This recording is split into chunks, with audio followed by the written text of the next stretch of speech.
되겠습니다.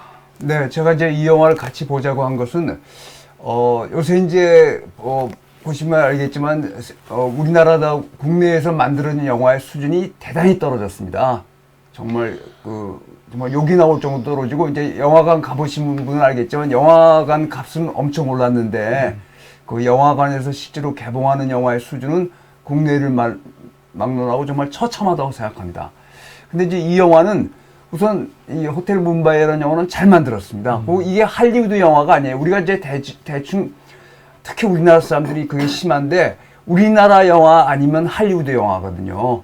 그리고 이제 최근에 그 흥행에 크게 성공한 그 아바타 2, 그거는 정말 쓰레기인 건데, 정말 쓰레기 중에 쓰레기죠. 그러니까 한심한 거죠.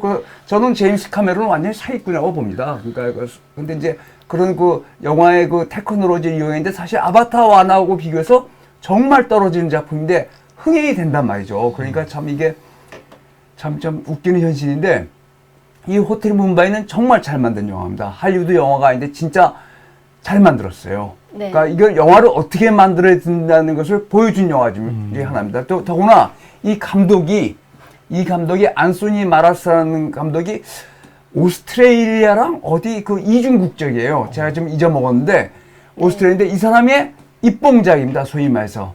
입봉은 뭐냐면, 그러니까 장편 상업 영화 데뷔작을 입봉작합니다. 네. 그러니까 그전엔 단편 영화 만들어서 좀 상을 많이 타긴 했는데, 입봉작가 장편 상업 영화로 이 정도 첫 작품을 이 정도 만들었다는 것은 대단한 거예요. 그러니까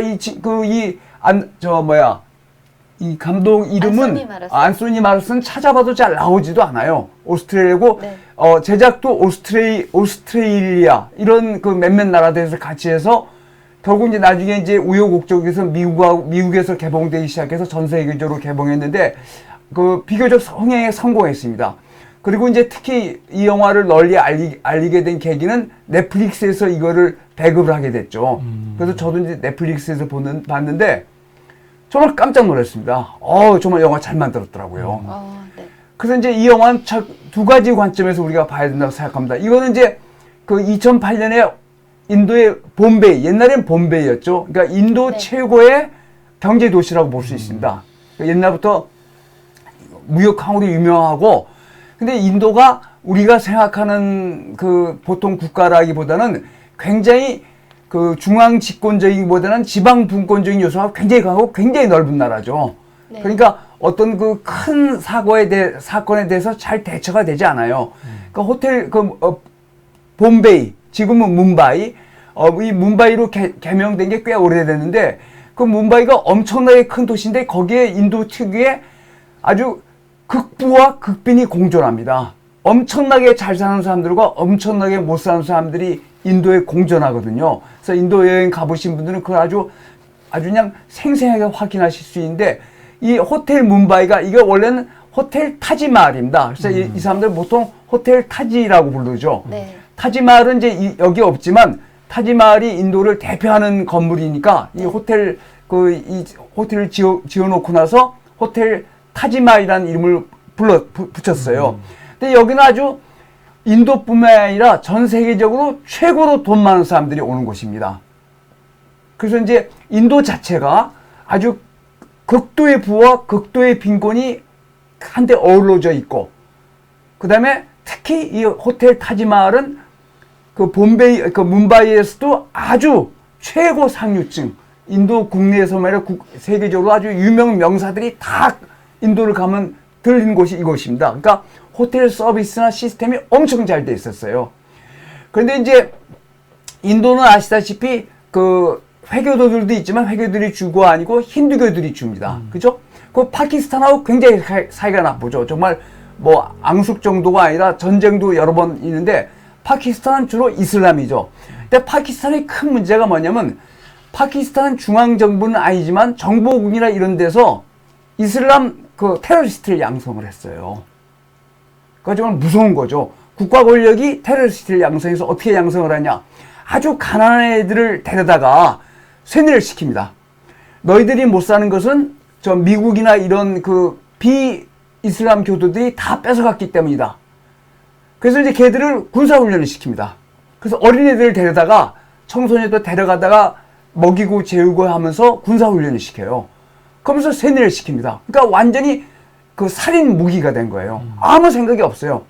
그래서 그 파키스탄 정보국에서 이제 그게 정확하게 규명은 되지 않았지만 파키스탄 정보국 아니면 파키스탄 정보국 관련 단체에서 양성한 그 테러리스트 10명이 바다로 나와서 배를 납포해가지고 인도 선박을 납포해서 선원들을 다 죽여버린 다음에 선장만 데리고 뭄바이에 앞으로 접근을 했어요. 그래서 네. 접근하는 순간에 선장도 죽여버렸어요. 아무 가책이 없는 거야. 그리고 걔들이 내렸습니다. 근데 그 10명이 내렸는데 그 가방에 메고 있는 짐들이 한 5,000명 정도를 죽일 수 있는 탄약과 폭발물이었어요. 그래가지고 걔들이 이제 그 뭄바이의 곳곳으로 산계돼 가서 닥친 대로 그냥 쏴버리는 거예요.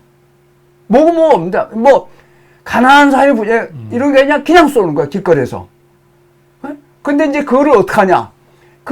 이 테러 지도자가 이 통신으로 다 지휘를 하는 겁니다. 쏴라. 알라시는 위대하다. 너희들이 못 먹고 못 사는 것은 저놈들 때문이다. 그걸 계속하면서 나한테 보고를 해라. 그래서 요새는 통신이 다 해서 여러분 알다시피 우리가 먼 사람한테 문서도 전달하고 이러니까 그걸 다 말하자면 위성으로 중계를 하는 거예요. 명령을 하고. 그거 정말 끔찍한 거죠. 이게 현재가 통신 시설이 발달되어 있지만 이게 잘못 사용되면 원격으로 이 살상 무기들을 진두지휘를 하는 겁니다. 근데 이제 이 영화는 그래서 이제 뭄바이 카페, 그 다음에 유대교 사원 이런 등지에서 했는데 이 영화는 뭐냐면 호텔 뭄바이, 즉 타지마할 호텔에서 일어난 일을 배경으로 말하자면 각색을 해서 만들었죠. 그러니까 전체적인 이야기는 실화지만 호텔 뭄바이에서 보여주는 호텔 뭄바이 안에서 벌어지는 저것들은 각색을 한 겁니다. 그래서 저도 그 안에서 정확하게 어떤 일이 벌어졌는지 모르는데 호텔 뭄바이에 들어간 테러범들이 호텔 숙박객들을 인질로 잡았어요. 그래서 여기랑 좀 다른데 인질을 잡고 계속 이제 정부 테러 진압군하고 교전을 하면서 그래서 이제 그때 인질들을 지키려고 많은 호텔 종업원들이 남았습니다. 그래서 나중에 여기서 한 200명 가까이 죽었는데 100명 정도는 호텔 직원이 죽었다는 거죠. 그러니까 반 정도, 167명이가 죽었는데, 근데 이 영화는 그거를 각색한 겁니다. 그러니까 이 영화에서 보여지는 것은 실제 사건은 아니고, 이제 우리가 그런 대재앙이 하나 치면 우리가 재난 영화에서 보듯이 거기서 사람들 사이의 관계 이런 게 아주 복잡해지잖아요. 그러니까 그것을 아주 각색을 잘해서 아주 잘 보여줬습니다. 근데 이제 제가 이 영화를 본 것은 세뇌가 얼마나 무서운가. 그래서 이제 일본에 우리가 이제 극우파를 들 수 있는데 일본 극우파는 정말 보통 사람 상식으로는 이해하기 어려운 논리를 피고 있거든요. 그러니까 옛날에 대동아 전쟁이나 일본의 조선 점령이 너무 당연한 거고 일본이 조선을 점령해서 식민 지배를 함으로써 조선이 후진국에서 깨어나서 발전할 저거를 갖췄고 그래서 이제 지금 그 논리가 지금도 일본의 극우를 지배하고 있어요. 근데 일본 사회가 묘한 게 일본의 진보적인 지식인들도 있습니다. 그렇지만 일본에서 이 극우한테는 당하지를 못해요. 일본이 극우한테 아무도 못 당합니다. 근데 제가 걱정해서 우리나라도 자꾸 그렇게 되는 것 같아요. 근데 이 세뇌가 정말 무서운 게 여기 이제 이 영화를 보시면 알겠지만 그걸 보여준 거죠. 이 영화는 각색을 했지만 10명의 세뇌 교육을 받고 군사훈련 받은 어린애들, 그러니까 거의 청소년들이에요. 한 20대, 10대 후반 이런 애들이 아주 가난한 애들입니다. 빵이나 이런 것도 제대로 못 먹는 들이 가르치면서 니들 가난해서 저들고 니들은 죽으면 천국에 갈 거다. 니들 부모들은 다 우리가 거금을 둘 거다. 이렇게 세뇌를 시켜서 계속 그냥 총을 쏘는 거예요. 무슨 테러의 목적이 있는 거 아닙니다. 무조건 갈리는 거예요. 무조건. 여기 보시면 알겠지만 아무 가차 없이 여자고 어린애고 그냥 쏘잖아요. 그게 세뇌의 무서운 점인데 저는 그런 걸 볼 때 일본 극우가 생각합니다. 일본 극우의 논리는 무섭거든요. 사실 지금은 이제 일본 극우의 테러가 없어졌지만 50년대, 60년대는 일본 극우파들이 일본 정치인들을 연설하는 데 가서 사무라이 칼로 죽였어요. 그런 테러가 여러 번 있었습니다. 유명 정치인들 이런 애들이 이상한 논리 했다고 일본 사무라이들이 칼을 들고 가가지고 그걸 사람들 앞에서 죽여버리는 그런 사건이 몇 번 있었는데 그 논리가 지금도 남아있고 지금 우리나라의 극우도 일본 그런 거로 좀 닮아가는 게 아닌가. 이게 굉장히 우려스러운 대목입니다. 그래서 첫 번째는 그 극우의 세뇌, 이슬람의 세뇌. 사실 이슬람도 극우가 무조건 우파나 극우가 무조건 나쁜 건 아니거든요. 이슬람도 8세기에서 13세기에는 이슬람이 세계에서 가장 선진 세력 중에 하나였습니다. 근데 지금 이 이슬람 테러가 물론 이슬람이 테러가 벌어진 데는 기독교랑 그런 데도 서방 선진국에도 분명히 문제가 있습니다. 그렇지만 하여튼 이슬람 테러는 여기서 보여주지만 저는 무섭거든요. 그러니까 어떤 목표를 잡아서 결정하는 게 아니라 무차별 테러를 해버린 거죠. 그러니까 뭐 파리에서 일어난 그 디스코테크를 갖다 폭발해버리고 무조건 총을 쏴버리고 그러니까 이게 참 무서운데 그 점에서 우리가 그 세뇌에 대해서 한번 그리고 그거를 일본 극우랑 연결시키고 앞으로 걱정되는 대한민국 극우파들의 정말 대한민국 극우파들 하는 행동 보면 논리란 게 통하지 않잖아요. 이성이 어디 있어요? 이성이 무조건 그냥 그 완전히 들쥐떼들처럼 그 움직이잖아요. 근데 그게 얘들하고 거의 비슷하다고. 그러니까 맨 처음에 얘들이 이제 테러를 시작하니까 맨 처음에 도대체 인도라는 나라가 이 나라가 크고 이 지방자치랑 이 중앙집권이 굉장히 약간 좀 혼돈스러워요. 그러니까 맨 처음에 테러범의 정체를 파악하지 못했는데 어느 정도로 교육을 시켰냐. 얘들 파키스탄 애들이다 주로. 그러니까 인도에 그 뭄바이의 특유한 인도어를 다 가르친 거야. 그러니까 처음에는 얘들 총질을 하고 다니는데 인도 말을 쓰니까 도대체 테러범이 누구냐는 맨 처음에 굉장히 못 알아봤어요. 걔들 인도의 뭄바이 특유의 그 인도 방언을 쓰면서 테러를 하고 다니고 다 말을 알아듣고 경찰이 이거 뺏어서 경찰 거 뺏어가지고 듣고 다 알아들으니까. 그러니까 맨 처음에 테러범의 신분을 파악하는데 굉장히 시간이 걸렸습니다. 그러니까 이게 좀 무서운 거거든요. 그리고 얘들이 총질해야 되는데 다 경악을 했어요. 젊은 어린애들이 그냥 닥친 대로 총을 쏴버리니까 길에 있건 어린애건 여자건 남자건 조금도 가책이 없는 거예요. 근데 이제 그거를 이 영화가 보여주는데 이 영화를 보신 분은 알겠지만 정말 끔찍하거든요. 그러니까 우리가 근데 사실 현실은 이거보다 더 끔찍하게 했겠죠. 그죠? 그러니까 아무리 영화가 공포스럽고 이런 정보를 만들어도 현실이 훨씬 더 끔찍한데 이 영화는 첫 번째는 이제 제가 그 세뇌의 무서움, 이슬람 그리고 극우. 두 번째는 영화를 어떻게 만들어야 되는가. 근데 저는 정말 요새 영화를 좋아하는 친구에서 같이 여러 영화를 보러 갔는데 정말 대한민국이나 국제적으로 영화 수준이 너무너무 떨어져 있어요.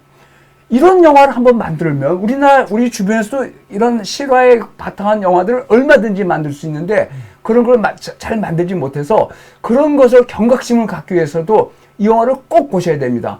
그럼 마지막으로 제가 이 영화를 추천한 것은 이 영화를 넷플릭스에서 쉽게 보실 수 있거든요. 그러니까 넷플릭스가 양날의 검입니다. 부정적인 면도 있지만 긍정적인 면도 있어요. 근데 요새 이제 그 뭐 넷플릭스나 이런 데서 애플 TV나 이래서 카지노 무슨 술이나 이런 거 하는데 그 영화 저도 봅니다. 저도 보는데 우리가 이제 그런 영화를 보고 이건 이제 어떤 평을 이 영화에 대해서 어떤 그 평자 이런 평을 됐어요. 이 영화는 정말 봐야 된다. 왜?